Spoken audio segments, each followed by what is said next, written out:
you see the hand of God, anytime you see the act of God, anytime you see the might of God, anytime you see something supernatural break forth, there are 4 elements in play. The first element, anytime you see what you call a miracle or a testimony, anytime you see a happening that is beyond human understanding, human calculation, human comprehension, there are 4 components in play. One is the integrity of God. The integrity of God. God is committed to himself.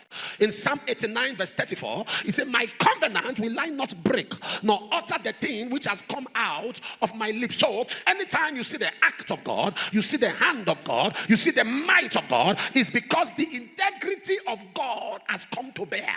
It's because the commitment of God to himself has come to play. So God is committed to himself. That is why you see the manifestation. Number 2 reason why you see the move of God, or you see the supernatural act of God, or the breaking forth of God's strength, or the display of God's power, is because importantly of the man of God, the messenger of God, because God will not embarrass his own. So when they call, he answers. When they call, he answers because of the messenger of God. So God has to show up because his messenger called upon him. Number 3, which is very, very important, which you must understand, is because of the ambience, the environments.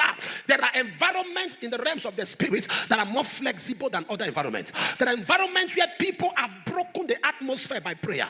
People have broken the atmosphere by fasting. People have broken the atmosphere by purified living. So when a minister or a believer comes there and makes a declaration, answers because the atmosphere has been taken care of. Number 4, which is the most important of why I'm giving this analogy or analysis, is because of the person involved. Because of the person involved. In Proverbs 16 and verse 1, the Bible says the preparation of the heart is man, but the answer of the tongue is of God. Are you following what I'm talking about? The preparation of the heart is in man, but the answer of the tongue is where? Of God. So when there is no preparation of the heart, there is no answer to the tongue. The preparation of the heart is man, but the answer of the tongue is God. So it is preparation that determines manifestation.